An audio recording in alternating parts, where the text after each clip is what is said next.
In January, we were promised a new list in a few months. It's been a few months, so let's take a look at what's likely getting hit. Starting off with the cards to be forbidden, you'll see two controversial cards on the list, starting namely Runic Fountain and Harpy's Featherstorm. I'll get to these in a minute. For now, I just want to talk about Linkuriboh, Hita, and Zelandis. You might be asking, why are these three cards on the list? Well, they have done nothing wrong themselves. The problem, however, is Snake Eyes. So Snake Eyes, if everyone who's been playing Yu-Gi-Ohs right now knows that Snake Eyes is a tier 0 threat that has been oppressing the format ever since its release. The biggest problem, however, is that because this deck is generating so much money for Konami, it is very unlikely to get hit anytime soon. This is made worse by the fact that the deck is getting new support, it's a low archetype, and it has its home in some of the new upcoming archetypes and legacy support, like for example Infernoid. So the only way to check this deck within Konami's frame of mind would be to hit its generic tools that allow this deck to push on a bit further than it should be allowed. So we are talking about Linkuriboh, Hita, and Zelandis. Linkuriboh, we know this is a generic Link 1 that allows you to put your level 1 monsters into the graveyard. It does exactly the same thing as, what is it called Anima. The difference being that this card can allow you to sort of dodge targeted interaction at quick speed. So it allows you to dodge cards like Effect Veiler, Imperm, and even the Sword Soul level 8 Synchro. Because of this, it means that Snake Eyes has so many cards that you want to negate, and because Linkuriboh allows him to dodge that, it's a bit oppressive, but feels a bit annoying. So this is one of the ways in which they can check that. Hita, very unusual card. If you read this card's effect on screen, you'll realize it's straight ass. But the reason why it is good and on this list isn't so much the card itself. Again, it has to do with Snake Eyes. So Ash Blossom and Joyous Spring is a card that feels so good against Snake Eyes, but the problem with Ash Blossom is when you activate it, you have to think about twice before you activate it, right? And that's because of Hita, because your opponent can then turn your Ash Blossom against you and then start their combo, which means that even mediocre hands in Snake Eyes become oppressive with Hita. Putting this card to 0 means that people can start playing Ash Blossom again without worry. In fact, we've even seen people starting to put Ash Blossom in the side deck because of this. So let's check Hita. No one will miss it too much. And let's carry on. So Atlas, it's a card near and dear to my heart. I love Marin Cess. It's a card that has done nothing outside of that deck, and for it to go to 0 would be very heartbreaking. The problem, however, is that it facilitates an OTK in Snake Eyes. Now, I know a lot of you who are familiar with the combo might be wondering that why would this get banned if something like MathMech had Update Jammer and Access Code Talker, which seemed a bit more oppressive than this? Well, the thing that you got to ask yourself is, though, was MathMech ever a tier 0 deck? The answer to that is no. So putting Zelandis to 0 kind of stops that OTK, and it means that decks have additional turn to play against Snake Eyes. It just feels a little bit more balanced. So unfortunately, as much as I'll miss this card, it does feel as though it's a hit for the greater good. I hope I don't see it get banned, but I can realistically see it getting hit by Konami. I want to draw your attention to Albion for a second. I'm sure everybody knows why this is on the list. It facilitates a lock using the Gimmick Puppet. Very oppressive, very annoying, can't be allowed to go on. Branded have gone on unchecked for too long. I think we can put this to 0 comfortably. Runic Fountain. I started by saying that this is a controversial pick. A lot of you looking at this right now might be thinking that Runic have done nothing in months. I agree. They've done nothing in months. But so did MathMech, and we still saw Circular go to 0. The reason that I put Runic Fountain to 0 is the same reason for Circular. It's just allowed to do too much, and it's just a bit annoying when it gets to that point, right? If we also look at the previous formats, we saw that it was kind of dominated by Runic decks. We saw Runic Bastille, Runic Generator. Basically, Runic was being splashed in basically anything. And as soon as I feel as though if we start to get rid of the fire, people will start moving backwards to Runic, and that's not exactly where we want to see the game. I love diversity. I love that this card facilitates so many decks, but I feel as though it facilitates it in the wrong kind of way. You kind of have this situation where you have 3 tier 1 decks, and then everything in tier 2 is playing Runic, which just feels like the same blend of vanilla. Featherstorm is kind of the cornerstone of the list, or my list, and for a couple of reasons. Well, we'll get into that in a bit. But for now, I've kind of put it on here because Floowandereeze needs to be checked. I don't think Floowandereeze, the engine itself, is oppressive, but what Floowandereeze does do is that it's allowed to play so many auto-win cards in D-Shifter, Featherstorm, even Droll and Lockbird. It's allowed to play all of these cards, and it becomes quite problematic. They've had these cards for months, and it hasn't been a problem until people started playing Thrust. And this means that people can start using Thrust to get the Featherstorm. This doesn't sound too oppressive when you think about it in that simple term, but what it does mean is that Floowandereeze's innate weakness is then to non-targeted room negation, right? So cards like Ash Blossom to Robino England sort of stop the deck right then in its tracks. The problem is if you have a thrust and your opponent activates Ash Blossom, you activate your thrust, you search the Feather Storm, you set the Feather Storm, your opponent then has to skip their turn, meaning you can just play the game from your turn 3, meaning it overcomes Floowanderee's weakness. So I see this card going to 0. If it does go to 0, there's a card I've put in the semi-limited list that won't be on there. I don't predict it will go on the list if this goes to 0. And if this card does go to 0, there's another card that I put in the unlimited list, which I think could comfortably come back to 2-3. So that's why I say it's sort of the cornerstone. We'll see what happens as things go on. But for now, I just want to jump quickly to Dimension Shifter, which I put in the side deck. I put in the side deck because this is a very big maybe. A lot of people have been asking for Dimension Shifter to be banned since the World Championship last year. I can kind of get why. It feels very frustrating when your opponent resolves this and you kind of lose the game on stop because you're unable to play the graveyard. But the thing we need to ask ourselves is that a lot of people have been playing D-Shifter to sort of check Snake Eyes. We actually see this in decks that traditionally use the graveyard in some capacity, starting to play D-Shifter just because it hurts Snake Eyes more than it hurts itself. I'm talking about decks like Sprite, Labyrinth, and even Marincis to some capacity have started playing this just to check Snake Eyes. I feel as though getting rid of this card cuts that lifeline. I do think it's a very strong card, so it needs to be checked in some capacity, but I think putting it to 0 is definitely the wrong way to go about it. Let's take a look at the limited list. A very controversial limited list, but again, I'll go through my reasoning as I click on each of the cards. Fenrir going to 1. We see this card at 1 on Master Duel. I think it's at 0 in the OCG, and there's a reason for this, right? The card by itself is so inherently strong. I've not put it on here for Cashier, although I do think Cashier is a very strong deck. It's definitely in the top 3 right now. But the main reason I put it on here is that just that so many people have been playing Fenrir. It's a card that's getting a little bit out of hand, especially with another card that Konami is hinting at coming back to 3. I've also put that card at 3 as my unlimited list. But the problem is you cannot have 3 of those and 3 of Fenrir in the same format. It just gives players too much removal, and it just doesn't feel very good to be on the receiving end of it.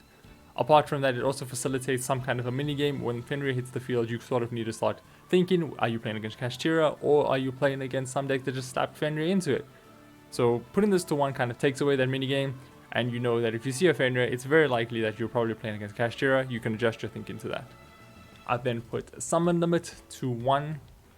I don't know what to say about this. It's the new Vanity's Emptiness, right? People have been playing this at 3 in their side deck. It's an auto win. You draw this, go in game 2, game 3, and you basically win. There's nothing more I can say about that. It just needs to be checked in some capacity. I think putting it at 1 sort of just drops the consistency of this way down, where your opponent just needs to count themselves unlucky if you happen to draw this. But the main card that sort of facilitated that was Prosperity.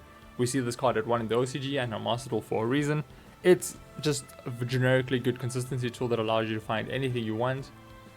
Decks and games are a lot quicker these days, so you don't really need all 15 cards in your extra deck unless you're playing something like Salaman Greats or Marincis. So this can comfortably go to 1 because just too many decks are playing it, and the main reason I put it here is for the reason that it allows you to find these sort of side deck floodgates. So put it to 1, let's stop with the degeneracy. Title. Konami's been hinting at Dragon Rulers coming back for a while, right? Dragon Rulers have been on the list for the last time the Dragon Rulers were good was more than 10 years ago. People want the big busted dragons. Let's bring them back. Let's see what happens. I think Title can come back. Let's see. Branded Fusion. Controversial because Branded's in a weird place where it loses to Ash Blossom. It's not exactly the best deck. It's definitely good. I'd put it in the tier 1 contention. But the problem is that a lot of decks are playing this now, right? Branded is playing it, Chimera versions of it are playing it, even Voiceless Voice are playing this, and when you look at the rogue scene, decks like Branded Aldrich are using it. It's at the point where it feels like it's moving towards that sort of DPE level of splashability, so let's nip it in the bud before that happens. I don't think this hurts Branded too much, it definitely hurts them, but they're definitely playable nonetheless. I've got some 2 maybes in the side deck.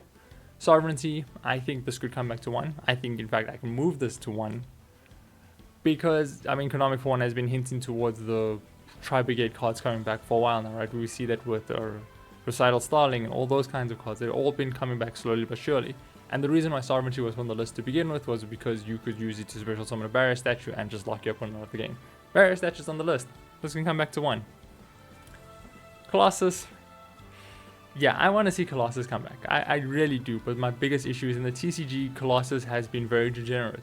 Not in Thunder Dragon, but a lot of people who splash the engine into whatever deck they can, and then you usually end on a Colossal as part of their last piece of interaction. I don't like that. I don't like being stopped from being able to search, right? It's not a good place to be. So I feel as though this card could come back. It's a very big maybe, but I think what it needs more than anything is an errata that sort of limits you into Thunder Dragon monsters for the turn, or rather the turn this card is summoned. And if that has to happen, this card can come back to 3. But for now, I'm putting it as a maybe. Let's just take a look at the semi-limited. Semi-limited list is not so controversial. I think a lot of you might agree with this. We have D-shifted to 2. We see it's been 2 in Master Duel and in OCG. I think we could follow suit. I did mention that D-shifter needs to be checked in some kind of capacity. I think putting it to 2 kind of drops its consistency to the point where players kind of feel lucky when they get it, but also it in a way that the card doesn't need to be limited, right? We read that it has a sort of restriction where you can only play it while you have no cards in your graveyard. Even decks like Fluanderees, which excel like banishing all their stuff, can only really play this on their first turn because they play so many spell cards. Putting this to 2 means that you're less likely to see it in your opening hand, so it's kind of in a more balanced place. We also don't want to get rid of it entirely because Snake Eyes will definitely still be alive after this list. I've put Fluanderees map on here at 2. This is the card that I said would probably stay at 3 if Featherstorm gets banned. I could be wrong and both of them could make its way to the list. I guess we'll just have to see, and you guys can let me know what you think about that in the comments below. Again, I think Fluanderees needs to be checked in some kind of capacity. This feels like a nice wrap on the knuckle where the deck isn't dead, but it does lower the consistency of the strategy. We know that Fluanderees does have some consistency issues. You know, sometimes you draw too many of your big monsters. Sometimes you don't have access to Robina. Sometimes you even just draw the spells which are supposed to give you consistency, but because you have no other birds, they're bricks. So this is just one of those ways to sort of make them feel a little bit less consistent, and you'll see less of them as you go along. Did you guys know Blaster went back to 1? Well, apparently no one's playing it, so I guess so. Well, let's put it back to 2, see if it changes things. I think it's Fire Dragon, so it fits in with that Tempai, what's it called, the new Dragon archetype theme. We'll see what happens. Let's just jump ahead and take a look at what's getting unlimited. And we've got 3 boys coming back to 3. Starting off with Engage. Sky Strikers have done nothing. Konami put Engage to 2. They still did nothing. Let's give them Engage at 3 and see what happens. But more importantly, from a business perspective, it makes a lot of sense to put Engage at 3, right? Sky Strikers, we've seen, has become their own manga. They're getting new support. So putting this card to 3 means that more people will be playing Sky Striker, meaning there'll be more hype generated for when the new support drops, and people will start opening their wallets for Ray. Yeah. Anyway, I guess that's Konami's OnlyFans model, but let's not talk about that too much. Let's move on to Pancratops. I kind of teased Pancratops earlier when I was talking about Fenrir. I think, you know, it's much healthier to have Pancratops at 3 and Fenrir to 1 than it is to have, you know, 3 of 3 or 3 and 2. It's a very simple card. It's removal. It's a big body. It's a card that has a niche spot in people's side decks. It does what it needs you to do. It does it when you want it to do it. It's a good card. Let's put this to 3, put Fenrir to 1, and we'll all be happy. Maxi, a card that everyone will be unhappy if it comes back to 3, but I'll put it on here because you guys are at a place where we kind of need it. It's very painful for me to admit, but yeah, there's just too many decks that are just special summoning too much, and we need some way to sort of ground them. I know that Maxi means that those decks can play them too, but what I think it facilitates more than anything else is that Maxi gets people thinking about how to deck build, right? It means that, you know, a lot of people will start thinking about how they can develop decks that don't special summon a lot, and we'll see a lot more diversity into formats instead of just having tons of combo decks, and then we'll have like the one token control deck in something like Labyrinth and a token stun deck in Fluanderees. It means that we can actually start getting more diverse decks into the format. This is kind of what I meant, that this card will only come back to 3 if Featherstorm goes to 1, because Fluanderees cannot be allowed to play 3 Maxi, 3 D-Shifter, 3 Featherstorm, and 3, what's it called, Troll and Lockbird. It just has been way too many auto wins, and this card does nothing against them. So this might only come back if Featherstorm goes to 0. It's a very big maybe. In fact, I'm going to move it to the side deck, as I have been, and say very, very big maybe. I'll be happy if this card doesn't come back to 3. I can see why it would. It would also make sense from a business perspective, right? We know that the Rarity Collection is being released around National Season. We know that from the last Rarity Collection that a lot of staples got reprinted, and if this gets reprinted in that Rarity Collection and comes off the list, it means that players will be forced to buy the Rarity product just so that they could have pieces of Maxi to play at Nationals.